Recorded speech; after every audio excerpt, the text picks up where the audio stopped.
dalam proses perubahan itu kita level supaya lebih mudah ya, seperti halnya nyeri. Nyeri itu kondisi yang subjektif. Biasanya ketika kita hendak melakukan manajemen nyeri, itu kita perlu melakukan leveling terlebih dahulu. Minta klien, pasien untuk memberikan level. Di level 1 itu biasa saja, 5 itu sedang, 10 itu sangat tidak nyaman sekali. Begitu. Nah, sekarang di level berapa? Orang Banten ya Pak.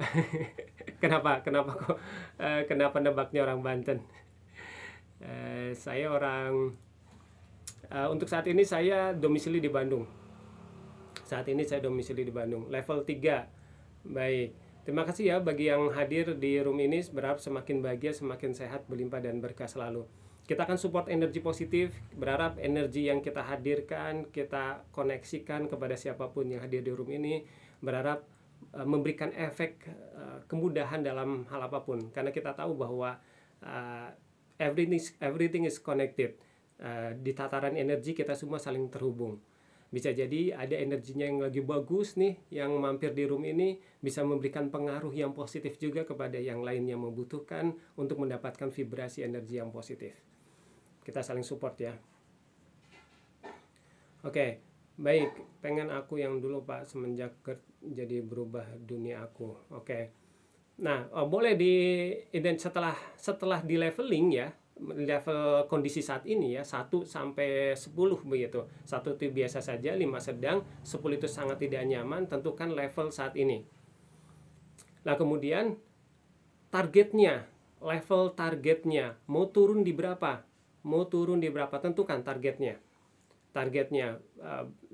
itu mau turun di berapa. Misalnya levelnya turunnya kalau tadi 9 mungkin di 5 misalnya begitu. Silahkan tentukan. Kemudian coba divisualisasikan kondisi perubahan yang diharapkan di level 5 atau di level 2 katakanlah begitu. Itu kalau dilihat, didengar dan dirasa itu seperti apa begitu. Gambarannya seperti apa? Ya, perubahan yang diharapkan itu perlu perlu diindrawi oleh kita. Perlu bisa divisualisasikan oleh kita. Kalau bisa sampai dirasa, oh, rasa ketika saya itu di level 5 itu kayak gini nih. Atau ketika saya mendapatkan perubahan itu kondisinya seperti ini. Itu harus jelas dulu. Selamat siang ya. Level 10 pengen ke level 2 ya. Silakan. Nggak apa-apa, mau di level berapapun silahkan. Tapi yang pasti pertama, karena harus terukur ya, supaya tidak hanya curhat aja ya, tidak hanya kita menyampaikan keluhan saja, tapi benar-benar mau berikhtiar ya. Walaupun di live ini, walaupun free katakanlah begitu, tapi kalau benar-benar melakukannya, insya Allah sama saja. Mau datang ke tempat praktek saya juga, tetap saja saya ajarkan beberapa teknik yang saya berikan secara live ini saja, begitu. Sama saja pada dasarnya. Silakan. Nah, selanjutnya tadi setelah divisualisasikan di level segitu, di target itu kita itu bisa membayangkannya seperti apa. Kondisi yang diharapkannya itu seperti apa. Baik itu secara visual, bayanginnya, kemudian apa yang bisa dirasakan, mungkin ada suara juga, mungkin ketika di level 2 akan mengatakan saya lega, saya tenang begitu. Silakan. Benar-benar supaya semakin mudah untuk terwujud begitu. Waalaikumsalam, terima kasih. Nah, selanjutnya setelah itu kita selaraskan antara harapan dan keyakinan. Bagi yang sudah terbiasa ikut room saya, langsung saja lakukan ya. Pastikan bahwa antara harapan dan keyakinan itu sejalan. Nah, kalau tadi kita sudah melakukan visualisasi tuh, sudah semakin jelas karena targetnya harus tahu tuh. Si otak kita, si pikiran kita perlu memahami kita itu targetnya itu di mana begitu. Kalau kita tidak menentukan targetnya, ya akan ngambang, nggak akan jelas gitu. Kita mau perubahannya mau seperti apa gitu. Jadi perlu ditentukan dulu target tadi sudah. Kemudian selaras nggak antara harapan dengan keyakinan, antara target dengan keyakinan. Kita sudah menentukan target tuh di depan. ketika kita mau manah atau mau nembak begitu, kita yakin nggak tuh dengan target itu. Nah, untuk menentukan kita yakin atau tidak, untuk mengetahui bahwa sadar kita itu mendukung atau tidak, support atau tidak, dan siap atau tidak mendapatkan target tersebut, itu kita lakukan tes kinesiologi ya. Lakukan tes kinesiologi. Banyak tes kinesiologi, salah satunya yang paling sederhana seperti ini. Seperti ini. Lakukan seperti ini. Coba rasakan teksturnya. Kita rasakan teksturnya, lakukan seperti ini sambil mengucapkan target saya di level 2, sambil bayangkan perubahan yang diharapkannya. Target saya di level 2, kemudian bayangkan, rasakan, dengarkan target yang ditentukan tadi, hasil yang diharapkan tadi. Perhatikan, apakah ketika merasakan tekstur ini terasa kesat atau terasa halus? Gitu. Ini nggak ada hubungannya sama apakah basah atau enggak ya. Keringin dulu aja nggak apa-apa. Misalnya ambil tisu, kita keringin dulu. Kemudian kita lakukan tes kinesiologi lagi. Kalau terasa keset, berarti belum sejalan antara harapan dengan keyakinan. Antara harapan dengan keyakinan belum sejalan. Nah, coba dinaikkan dulu. Jangan langsung tadi misalnya di 9, langsung kepengen di 2, begitu. Berarti kalau misalnya masih keset, berarti belum sejalan tuh. Si bawah sadarnya masih belum mendukung sebetulnya, masih belum yakin. Nah, sehingga naikkan dulu aja, naikkan dulu misalnya di 9, coba di 5 dulu. Di 5, kemudian bayangkan, dengarkan, rasakan di level 5 ini seperti apa nih. Kemudian tes keselarasan antara pikiran sadar kita dan bawah sadar kita. Ini untuk menyelaraskan dulu nih. Karena kita perlu dukungan tuh, dukungan dari bawah sadar kita. Jadi kita perlu dukungan dari bawah sadar kita. Selaras antara pikiran sadar dan bawah sadar kita. Oke. Rasakan teksturnya. Kalau sudah halus, berarti sudah sejalan. Kalau kita merasa lebih halus, berarti sudah sejalan antara harapan dan keyakinan. Begitu. Oke, selanjutnya untuk mengetahui, karena ini perlu pakai otak kanan ya. Dalam proses perubahan ini perlu pakai otak kanan. Kita memanfaatkan potensi otak kanan kita. Dalam proses perubahan ini, kita perlu memanfaatkan otak kanan kita. Kita lakukan tes dominasi otak kanan kita ya. Kita tes dominasi otak kanan kita. Nah, salah satunya kita lakukan seperti ini. Yuk, simpen HP-nya ataupun dipegang satu, nggak apa-apa kayak gini ya. Kemudian kita lakukan seperti ini. Ini untuk mengetahui apakah saat ini otak kanan kita sedang dominan atau tidak. Karena kalau otak kirinya yang lagi dominan, cenderung dikritisin terus tuh. Jadi nggak selaras-selaras saja terus tuh tadi. Antara harapan dengan keyakinan itu bisa jadi dianalisa terus. Emang bisa nih gitu. Nah, kita lakukan tes apakah saat ini kita sedang dalam kondisi otak kanan kita lebih dominan atau tidak. Kita persilahkan potensi otak kanan kita ini yang lebih dominan saat ini. Kalau mau kita melakukan proses terapi seperti ini. Oke, sekarang perhatikan, fokus ke ujung jarinya. Fokus ke ujung jarinya dulu saat ini, hanya beberapa saat saja. Untuk kita menghadirkan dominasi otak kanan kita. Sekarang bayangkan, dengarkan, rasakan telunjuknya ini seperti besi. Besi yang sangat keras sekali. Telunjuknya semakin diperhatikan, semakin keras, semakin kaku, dan seperti besi yang sangat keras. Dan ini pun adalah langkah awal sebelum kita mengendalikan bagian dari diri kita yang lain. Kita coba mengendalikan fisik kita terlebih dahulu. Yang terlihat secara materi, terlihat nih. Perhatikan. Telunjuknya yang diacungkan ini semakin diperhatikan, semakin keras dan semakin kaku. Bayangkan, dengarkan, rasakan seperti besi yang sangat keras sekali. Sehingga ketika mencoba untuk membengkokkannya, semakin keras dan semakin kaku. Semakin mencoba untuk membengkokkannya, semakin keras dan semakin kaku. Semakin mencoba untuk membengkokkannya, semakin keras dan semakin kaku. Oke, wujudkan apa yang diperintahkan kepada tubuh meresponnya. Kita cek efektivitas komunikasi kita kepada tubuh kita. Sehingga ketika mencoba untuk membengkokkannya, semakin bengkokkan, semakin keras dan semakin kaku. Karena tubuh sudah mengikuti apa yang kita perintahkan, yaitu benar-benar keras dan kaku seperti besi. Oke. Bagi yang bisa, berarti saat ini dominasi otak kanannya bisa dihadirkan. Artinya kita bisa lebih mengaktifkan otak kanan kita saat ini.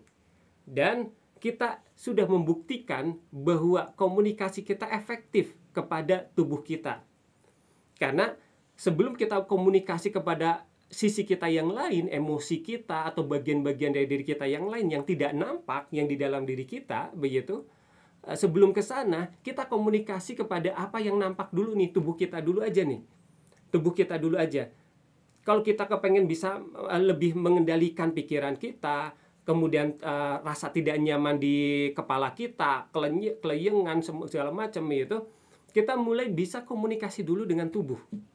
Kalau dengan tubuh saja kita tidak efektif komunikasinya, kita disconnect nih dengan tubuh kita sendiri, ya akan merasa lebih tidak mudah lagi untuk kita berkomunikasi dengan bagian-bagian di dalam diri kita.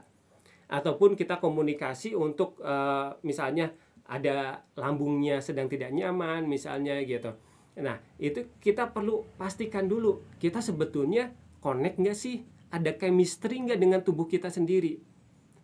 Kita ada keterhubungan nggak? Ada connecting nggak dengan tubuh kita sendiri?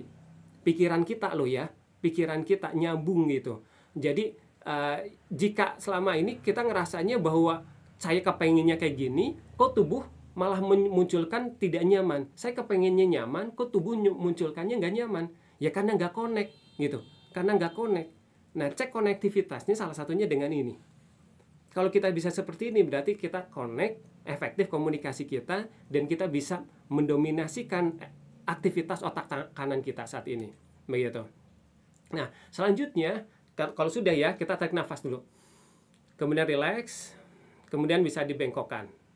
Relax ya, rilekskan, kemudian bisa dibengkokkan. Oke, jadi nah ketika kita sudah memastikan tuh tadi bahwa kita jelas outcome-nya, hasil yang diharapkannya jelas, begitu, visualisasinya seperti apa, begitu, yang dirasakannya seperti apa, kemudian bahkan bisa jadi ada kata-kata yang kita ucapkan, kemudian kita tentukan apakah selaras antara harapan dengan keyakinan. Terima kasih Ki Haji Saka, terima kasih. Berharap semakin bahagia, semakin sehat, berlimpah dan berkah selalu. Oke, kita tadi sudah tentukan selaras atau tidak antara harapan dengan keyakinan. Sudah ditentukan ya. Kemudian selanjutnya, apakah otak kita, hardware kita ini siap atau tidak? Begitu. Karena dalam proses perubahan yang dilakukan, ini perlu kesiapan otak kita juga, hardware kita juga perlu siap. Karena kalau hardware-nya nggak siap, potensi yang diperlukan tidak muncul, ya tidak akan efektif proses perubahannya. Tidak akan efektif. Sehingga pastikan dulu tuh, bahwa ketika kita mau melakukan langkah demi langkah untuk menterapi diri kita sendiri, ini persiapannya sudah dilakukan. Gitu. Dan kita siap. Kalau belum, berarti kita perlu lakukan beberapa exercise untuk mempersiapkan, bukan untuk langsung ke terapi ya.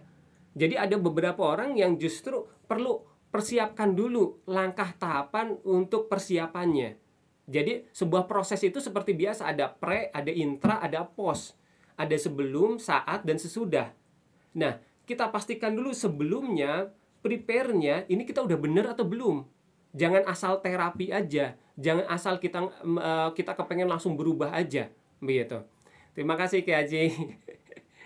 Terima kasih hadiah THR-nya. Baik. Nah, jangan asal kita kepengen berubah aja, begitu. Tapi perhatikan nih, prepare-nya udah bener atau belum, gitu. Kita mau pergi ke suatu tempat, misalnya pergi kemana gitu.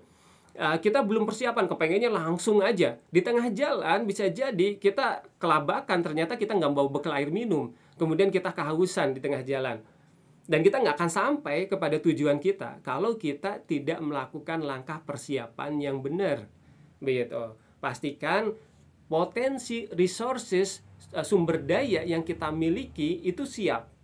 siap untuk melakukan perubahan. Banyak yang ketika melakukan terapi kemudian tidak merasakan ada perubahan begitu, karena sebetulnya dia belum siap. Di langkah persiapannya ini, prepare-nya itu belum benar begitu. Kalau benar ini sebetulnya hanya melakukan langkah sederhana saja, teknik sederhana saja itu bisa langsung dapat perubahan begitu. Terima kasih nih Ki Aji. Jadi seperti itu, berharap semakin bahagia ya, semakin berkah, berlimpah dan berkah selalu Ki Haji Saka, luar biasa sekali. Oke, jadi seperti itu ya. Jadi kalau kita siapnya udah bener nih, sudah bener, sudah seperti tahap-tahapan yang saya sampaikan tadi sudah benar, maka langkah kecil saja ini bisa melakukan perubahan kok. Benar. Kita hanya merasakan ada teknik untuk direct suggestion saja. Di dalam hipnoterapi ada teknik direct suggestion, sugesti secara langsung. Ketika kita mengucapkan satu kata dan itu langsung bisa berubah, bisa memungkinkan begitu. Ketika kita bilang saya sehat saat ini, kalau di prepare-nya udah bener, itu direct suggestion yang dimasukkan langsung itu bisa langsung dapat perubahan. Nih itu. Sehingga postnya, hasilnya adalah perubahan yang seperti yang diharapkan. Begitu. Jadi langkah pre-nya itu perlu diperhatikan tadi ya. Langkah persiapannya perlu diperhatikan. Selanjutnya langkah terapinya nih. Langkah terapinya banyak sekali caranya. Ada teknik hipnoterapi, ada teknik EFT, ada teknik NLP, banyak cara lah begitu sebetulnya. Itu hanya kendaraan lah, katakanlah. Kendaraan untuk kita menuju tujuan kita, begitu. Itu kendaraan.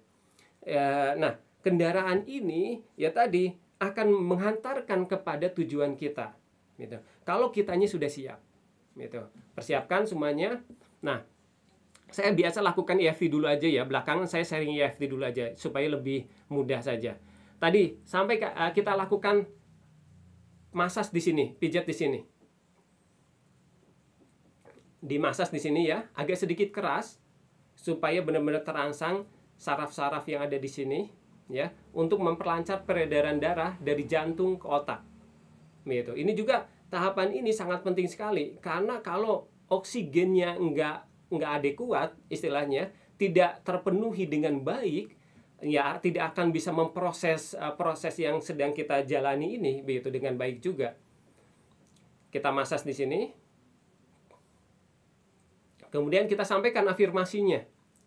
Walaupun saya, misalnya tadi di level berapa tuh kondisi saat ininya, walaupun saya saat ini rasa cemasnya di level 9 misalnya, saya menerima diri saya apa adanya, saya mencintai diri saya seutuhnya, saya ikhlas, saya pasrah. Kalimatnya seperti itu ya. Jadi walaupun saya titik-titik-titik ya, kondisinya apa tuh, diisi tuh titik-titiknya, kondisinya, kemudian levelnya di level berapa, saya mencintai diri saya seutuhnya, saya menerima diri saya seutuhnya, saya menerima diri saya apa adanya, saya ikhlas, saya pasrah. Kata-katanya seperti itu masih flat ya. Nah selanjutnya kita hadirkan rasanya, kita hadirkan soulnya, kita hadirkan spiritnya dari kalimat yang kita ucapkan, afirmasi itu. Karena afirmasi hanya sebuah kata-kata, kalau kita tidak dihadirkan dengan rasa, maka tidak akan, impact-nya tidak akan besar. Oke, hadirkan rasanya. Walaupun saya saat ini rasa cemasnya di level 9, tarik nafas sambil sadari nafas kita. Tarik nafas, hembuskan pelan-pelan. Saya mencintai diri saya apa adanya. Slow masuk ke nafas bawah. Slow, bikin slow. Saya mencintai diri saya apa adanya. Saya mencintai diri saya seutuhnya. Saya ikhlas, saya pasrah, saya ikhlas.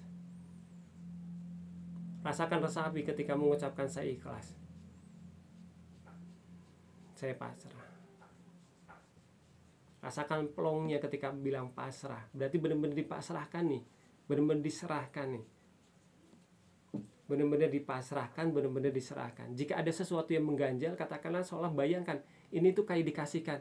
Ya Allah, saya pasrahkan ini, rasa tidak nyaman ini, rasa cemas ini, rasa khawatir yang berlebih ini, saya tidak tahu saya benar-benar tidak tahu bagaimana menyelesaikannya, katakanlah seperti itu. Benar-benar saya ini nothing, katakanlah seperti itu. Kemudian saya pasrahkan semuanya padamu ya Allah. Saya ikhlas, saya pasrah. Seolah kayak menyerahkan lagi. Apa yang ada di sini, ambil. Ini objek imagery ini. Kalau dalam teknik hipnoterapi namanya objek imagery. Ambil semua rasa yang ada, rasa tidak nyaman, kemelekatan di dalam diri, rasa cemas yang berlebih, ketakutan, semuanya ambil. Seolah kita ambil. Ya Allah, hamba pasrah, hamba ikhlas ya Allah. Hamba pasrah, hamba ikhlas ya Allah. Lakukan lagi.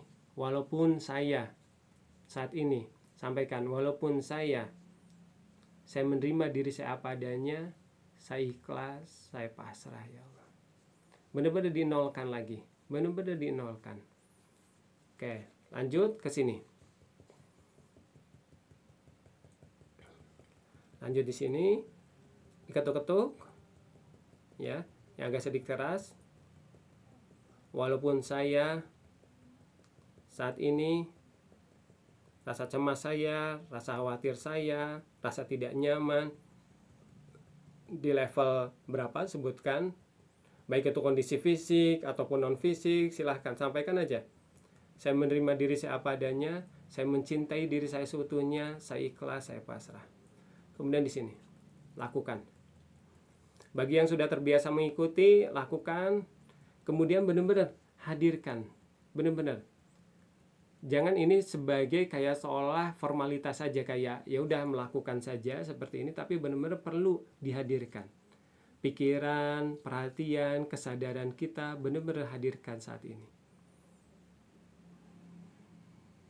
Yuk, sambil hadirkan nafasnya dulu. Rasakan nafasnya dulu. Nafas dalam dulu. Supaya benar-benar hadir saat ini.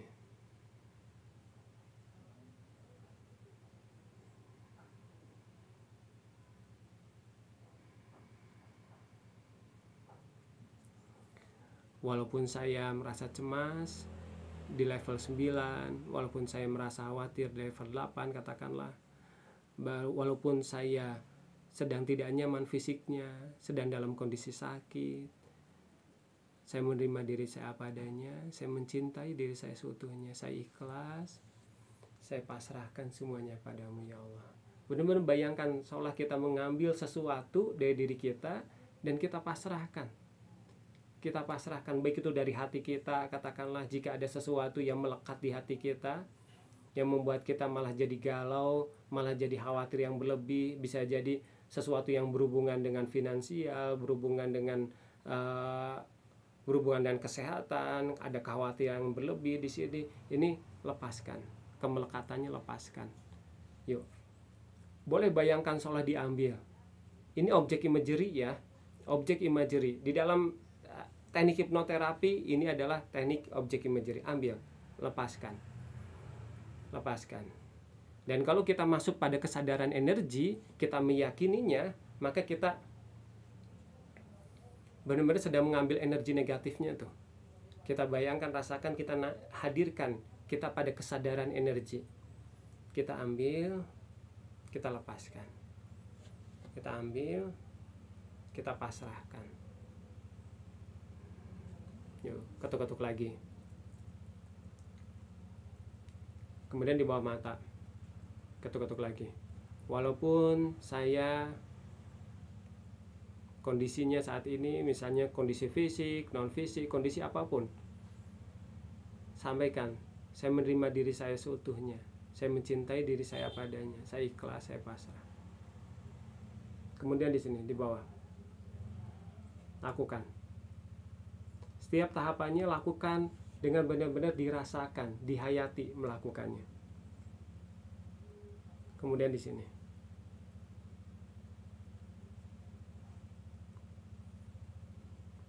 Kemudian di sini ya. Selanjutnya di sini.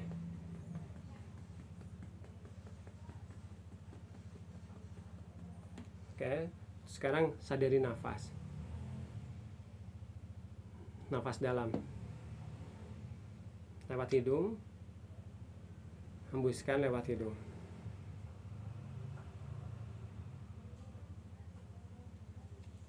Percayalah bahwa tubuh itu punya kecerdasan sendiri. Ada namanya somatic mind. Ada namanya somatic mind. Kalau kita mau menterapi, katakanlah kita usap-usap dulu nih, mau memaksimalkan lagi, kita usap-usap dulu semaksimal mungkin. Boleh sambil disimpan dulu HP-nya. Kemudian kita niatkan, tubuh ini kira-kira instingnya dia akan ke arah mana. Misalnya seperti ini. Tanpa kita pikirkan, ke tubuh kita dia akan menyentuh di bagian mana. Kemudian kita sadari nafas saja.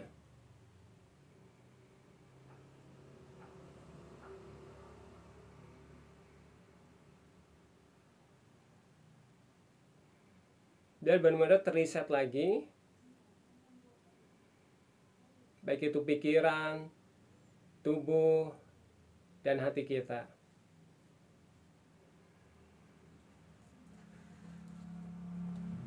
Sehingga kita semakin lebih lepas dalam kondisi saat ini. Kita nolkan dulu. Kita berlatih selanjutnya adalah coba yuk sambil sadari nafas, tanpa memberi makna, tanpa memberi emosi. Selamat siang ya. Yuk, kita sadari nafas saja tanpa memberikan makna apapun. Ketika kita melihat sesuatu di sekeliling, mendengar sesuatu di sekeliling, kita belajar untuk memanualkan. Alhamdulillah, plong sekali, terima kasih. Bersyukur kepada setiap bagian dari diri. Ucapkan terima kasih ya. Dan ucapkan alhamdulillah kepada Allah. Alhamdulillah. Izinkan saya menghadirkan energi rasa syukur juga dan memvibrasikannya kepada siapapun yang berada di room ini.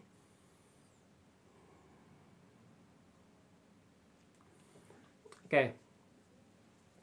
Baik, tidak apa-apa Bu. Nanti bisa mengikuti lagi. Jadi saat ini selanjutnya setelah kita melakukan itu, kita lakukan latihan nafas, kemudian pikiran kita tanpa memberikan makna, tanpa memberikan emosi. Terima kasih, berharap semakin bahagia, semakin berlimpah dan berkah selalu. Oke, sekarang latihan nafas ya. Sadari nafas saja tanpa memberikan makna, tanpa memberikan emosi. Begitu ya. Terima kasih. Tarik nafas yang dalam, perlahan-lahan.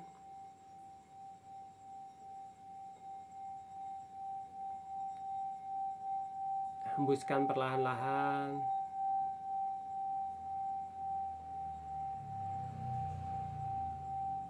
Tarik nafas yang dalam, tanpa memberikan makna, tanpa memberikan emosi.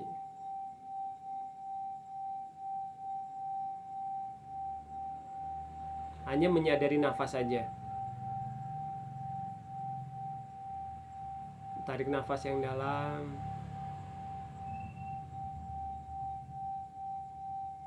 hembuskan perlahan-lahan.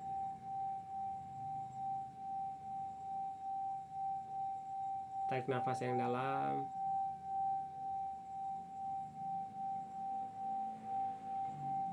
hembuskan perlahan-lahan.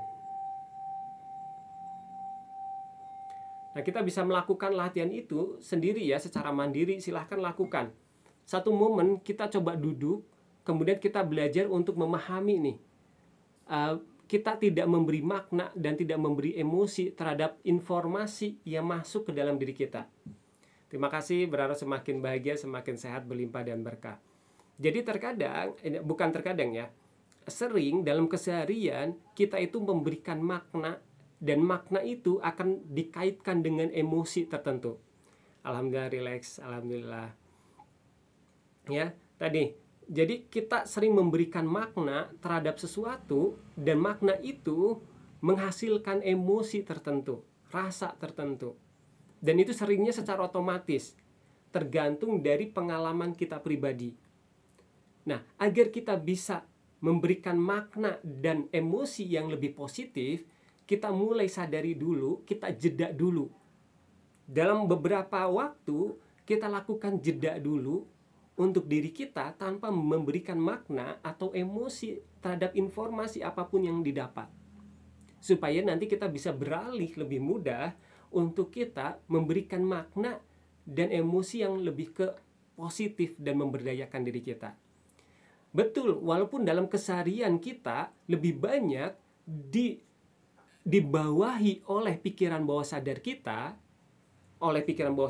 ya, dibawahi oleh sistem-sistem yang kita tidak sadari dalam keseharian. Betul, dalam keseharian kita 90% itu lebih cenderung oleh bawah sadar kita.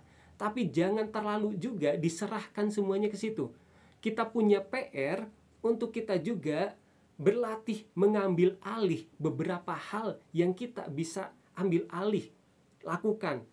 Contoh nafas. Nafas kerjanya itu otomatis. Tapi kita ada satu momen kita bisa untuk mengendalikannya. Begitu.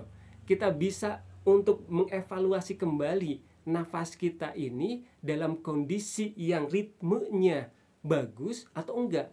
Karena nafas ini representasi dari sistem tubuh kita juga. Gitu. Jadi istilahnya kalau kayak kendaraan, ini si setelan anginnya udah bener apa belum? Kalau setelan anginnya nggak bener, ya akan ngegasnya juga nggak akan enak kan, gitu. Kita evaluasi lagi, gitu. Kita evaluasi lagi nafas kita ini dalam kondisi yang ritmis atau enggak, coherence atau enggak dengan jantung kita, gitu. Nah, sehingga tadi kita tahu bahwa dalam keseharian kita 90% itu dibawahi oleh pikiran bawah sadar kita. Tapi jangan terlalu semuanya dibajak oleh bawah sadar kita, begitu. Oleh otak emosi kita, jangan terlalu dibajak. Orang yang memiliki kecerdasan emosi yang bagus adalah tidak terlalu dibajak dalam keseharian oleh otak emosinya. Dia bisa mengendalikannya akhirnya nantinya.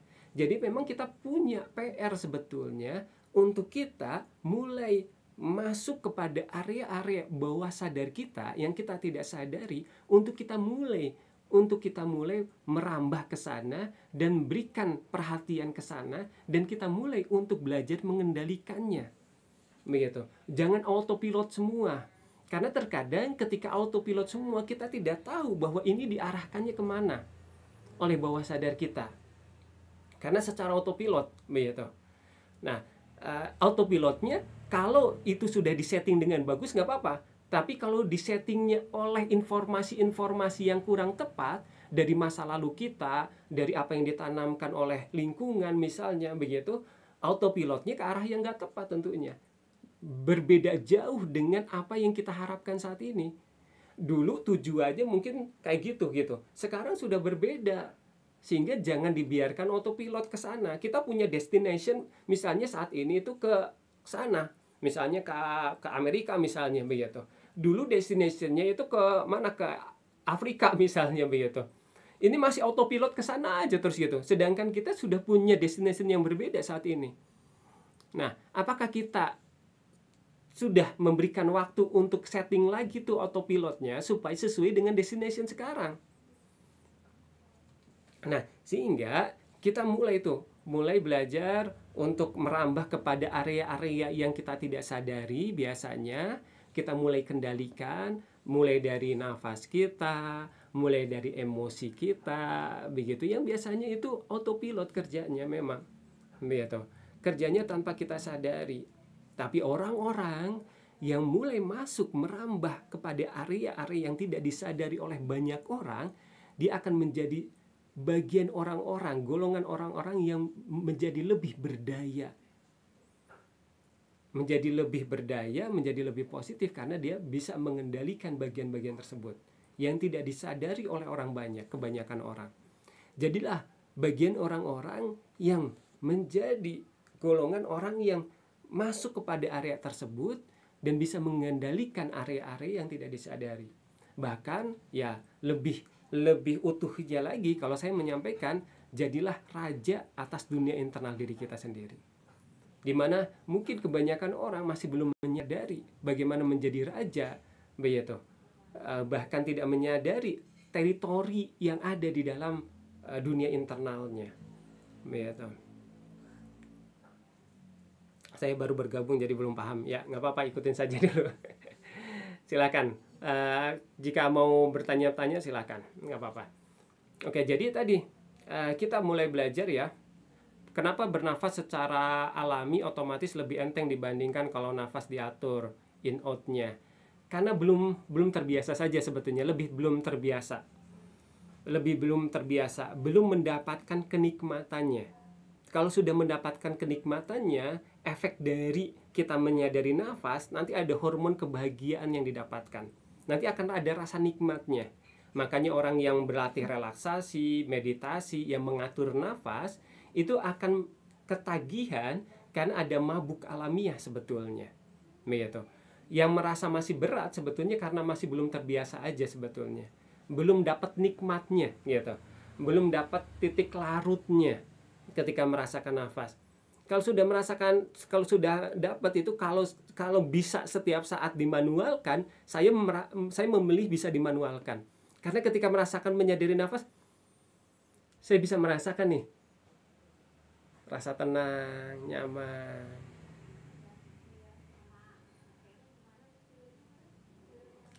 Karena belum terbiasa. Karena belum terbiasa aja. Karena belum terbiasa, memang awal-awalnya latihannya gini.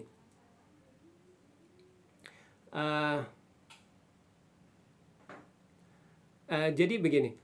Jadi awalnya kita itu masuknya bisa jadi agak terlalu cepat ya. Nah, ini tarik nafas, kemudian hembuskan.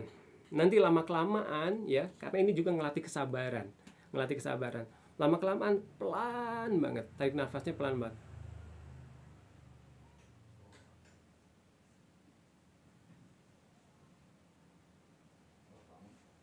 Kemudian hembuskan pelan-pelan. Belajar menghayati sesuatu, merasakan hadir jadinya nantinya.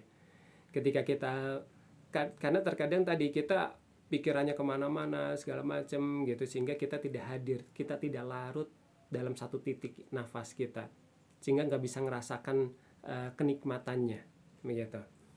Jadi ketika kita ya meditasi, ada yang diatur, ada yang hanya menyadari saja. Di latihan nafas pun seperti itu ada. Saya biasanya kalau saya membagikannya, mengajarkannya itu kalau pagi hari itu latihan tahan nafas.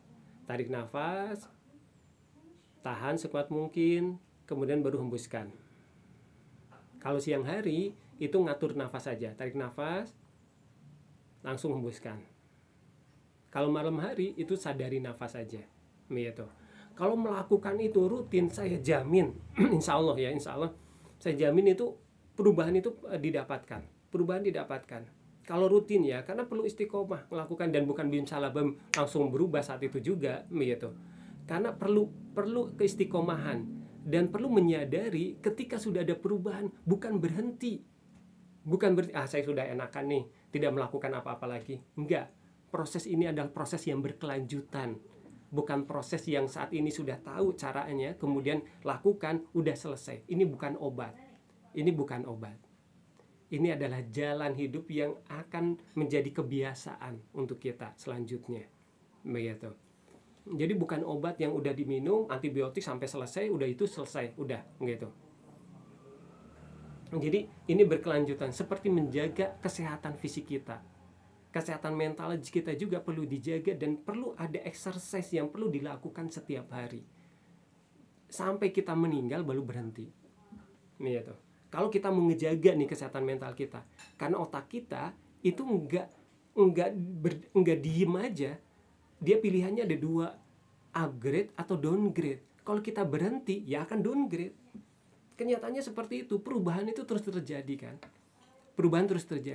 Kita diem, waktu tetap terus berjalan. Dan ya kita harus terus.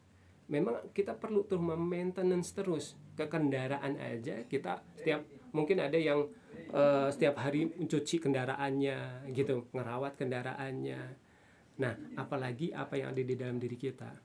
Begitu. Sehingga kalau sebagai muslim, makanya dalam sehari itu 5 kali kan, minimal itu 5 kali tuh gitu, yang wajibnya 5 kali tuh gitu. Kita memaintenance terus tuh, jadikan kebiasaan. Begitu, jadikan kebiasaan untuk kita merawat kesehatan mental kita, supaya kita, emosi kita, pikiran kita tetap dalam kondisi yang sehat. Begitu. Oke, sinus bisa hilang nggak dengan cara bernafas yang diatur? Insya Allah. Insya Allah. Nah, dan ada ini, di VT saya sudah pernah saya sharing loh tentang sinus. Exercise-nya bagaimana, bagian mana yang disentuh begitu, itu ada di VT saya. Boleh dicari di VT saya. Saya pernah sharing tentang sinus. Silakan. Saya sering merasa stres ketika dada kiri sakit. Ya tadi, satu momen tertentu kita jangan memberikan makna, jangan memberikan emosi. Ketika ada sensasi apapun, informasi apapun, kita terimanya sebagai informasi aja. Apa yang terlintas di pikiran, apa yang dirasa oleh tubuh, jangan berikan makna, jangan berikan emosi. Pada momen tertentu kita perlu lakukan jeda dulu kayak gitu. Kalau kita mau mulai mengubah kepada kebiasaan yang baru untuk memberikan makna dan emosi yang lebih memberdayakan dan lebih positif.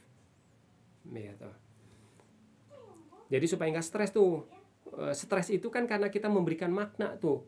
Makna nyeri ini adalah jangan-jangan ini tuh jantungan.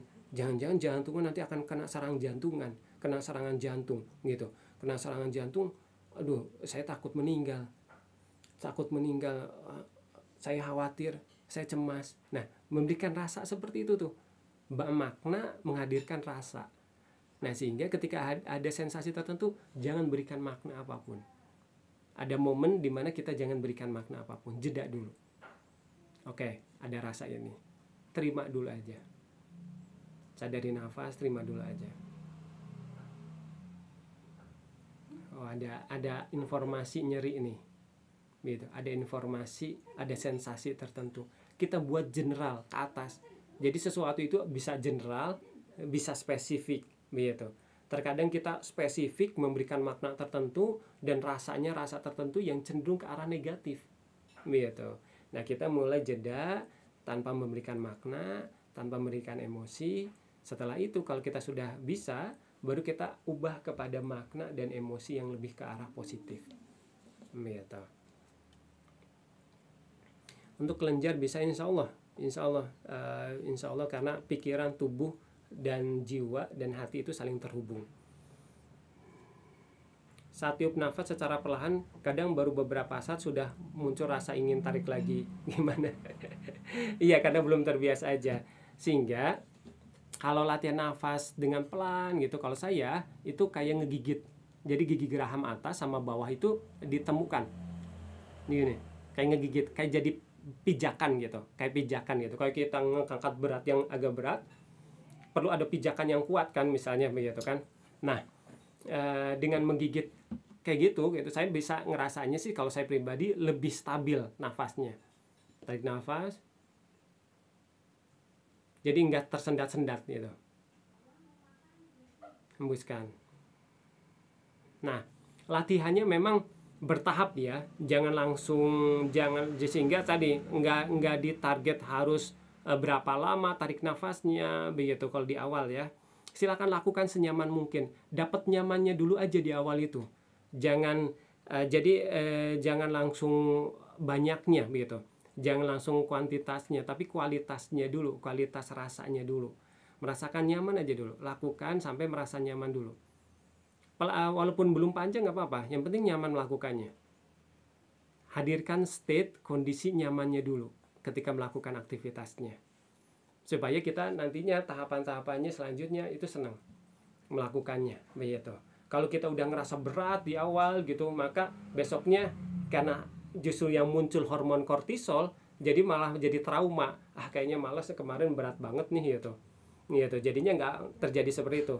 Munculkan hormon endorfinnya dulu, bikin nyaman dulu, hadirkan kenyamanannya dulu.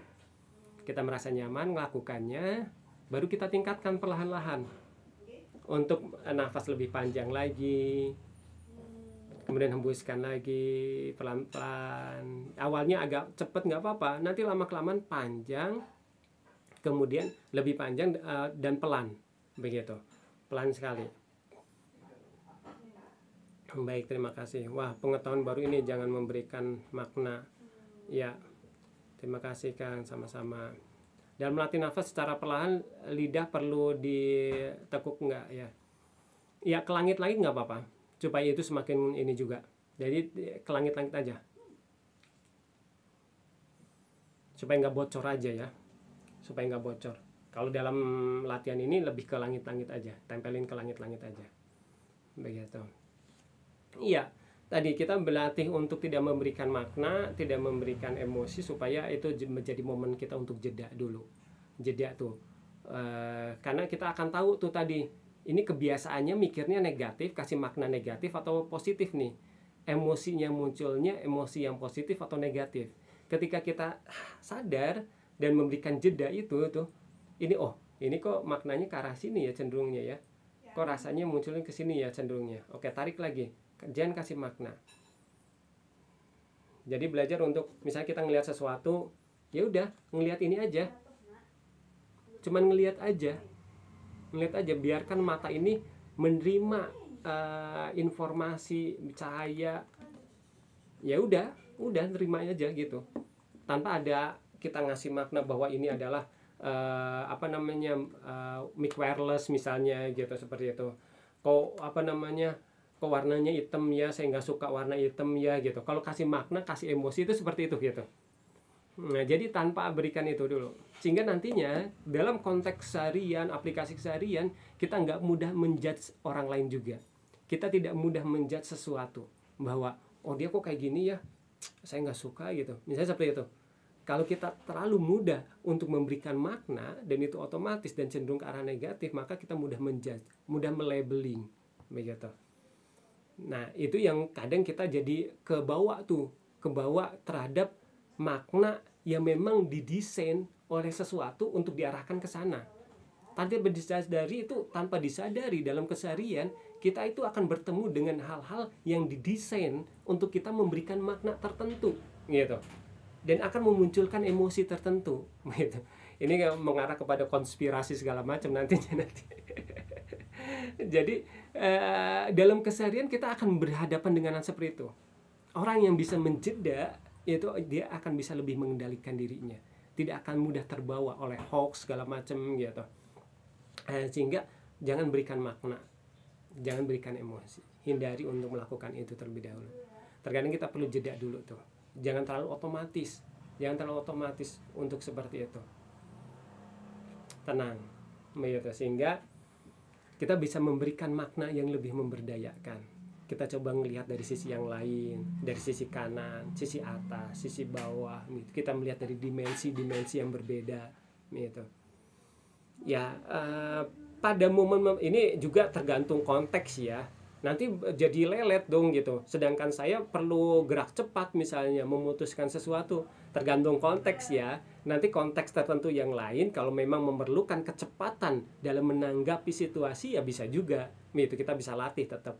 Ini dalam konteks kita sedang jeda untuk tidak mudah dibawa pikiran dan emosi kita ke arah yang negatif. Ini konteksnya ke sana ya. Nanti jangan nanti jadinya lelet gitu kalau kita ngerjakan sesuatu kemudian kita harus jeda dulu tuh. Makanya kalau di cerita, saya pernah mendengar cerita tentang mundur 7 langkah gitu. Mundur 7 langkah. Jadi ketika kita mau memutuskan sesuatu, itu mundur 7 langkah dulu. Gitu. Pada hal-hal tertentu ya, kalau yang kita punya waktu untuk memutuskannya. Tapi kalau misalnya memang kita dalam pekerjaan kita memang perlu kecepatan, ya beda lagi konteksnya ya, begitu. Karena terkadang itu tadi tanpa disadari kita terlalu mengambil cepat keputusan, malah justru itu kurang tepat, kurang bijak. Ajarin melepaskan kelekatan dong, makasih. Karena kita sudah terlatih untuk kritis, jadi auto untuk memberi makna. Iya. Pelatihan tarik nafas dulu, jangan diberi makna. Iya. Iya, karena terbiasa seperti itu. Karena memang tugasnya ada sistem di sini yang dia itu bertugas untuk menyalurkan informasi ini kepada area yang mana. Kayak penjaga perpustakaan gitu ya. Jadi ketika ada buku yang masuk, ini dibaca, kemudian ini kerak ini nih, ini dimasukkan kerak ini, gitu. Itu memang ada penjaganya di sini nih, ada sistemnya di sini. Nah, kadang si sistem ini bukan kadang, memang kerjanya otomatis gitu. Kerjanya otomatis. Nah, kita kasih istirahat dulu lah, si penjaga perpustakaannya kasih istirahat dulu. Kasih istirahat dulu. Nggak perlu langsung dimasukkan ke rak-rak, simpen dulu aja. Simpen dulu aja di depan, di meja gitu, buku-bukunya gitu. Kita udah simpen dulu. Karena tadi udah di ini secara otomatis, malah karena gerak cepat segala macam, nyimpen bukunya nggak bener, kerak yang nggak bener malah justru gitu, seperti itu. Nah, sehingga simpen dulu aja, simpen dulu aja buku-buku informasi yang masuk saat ini. Bayangkan kita seperti penjaga perpustakaan gitu misalnya begitu. Ini buku, simpen dulu, jeda dulu gitu. Oke, terima dulu aja gitu. Tidak perlu di labeling dulu sama kita gitu. Ini mau dimasukkan kerak yang mana, nanti dulu, sabar gitu. Nah, itu berlatih sabar. Nah, sehingga nantinya kita akan menjadi lebih tepat, lebih bijak dalam menyalurkan informasi tersebut. Karena memang perlu disalurkan. Kalau kalau artinya kita tidak bisa terus-terusan tidak memberi makna, tidak ini ya gitu. Nggak bisa seperti itu memang. Kalau keterusan nanti jadinya ngeblank. Kalau keterusan jadi ngeblank, itu juga ya ada sih, maksudnya itu juga perlu dilatih gitu. Nah, di sisi lain beberapa kondisi yang mengalami mal justru ya malah jadi ngeblank, nggak ngasih makna apapun, si penjaga perpustakaannya bisa jadi pingsan tuh gitu. Kita kasih istirahat dulu, bukan suruh tidur gitu, bukan suruh pingsan selamanya gitu. Kasih istirahat dulu, karena bisa jadi dia terlalu stres tuh dengan semua makna yang ada, semua informasi yang ada gitu. Kang, ngomong-ngomong tentang nafas, ada nafas LSD yang tarik 4, tahan 6, buang 1. Apakah efek ketenangan? 4, tarik 6, buat tahan 1. Kalau saya yang saya dapatkan itu tarik 6, tarik 6, tahan 4, lepaskan 6, jeda 4 gitu. Kalau yang saya dapatkan seperti itu. Itu jumlahnya 10-10. Nah, ya sebetulnya efeknya sih banyak metode. Ujung-ujungnya ya memang untuk ketenangan, untuk menghadirkan hormon-hormon kebahagiaan gitu, seperti itu. Banyak teknik sih, banyak metode. Kalau saya mungkin melihatnya lebih ke nantinya, karena setiap orang unik, mungkin bisa jadi ada yang lebih pas dengan teknik itu, ada teknik yang lain, kemudian ada tujuan tertentu, tergantung juga gitu. Yang pasti kalau saya sih melihatnya lebih ke membuat lebih ritmis lagi, lebih coherence lagi antara nafas dengan jantungnya begitu. Tujuannya kalau saya ke arah sana, membuat koherensinya tinggi antara jantung dengan nafas, jadi sistemnya saling bertautan, saling menguatkan begitu,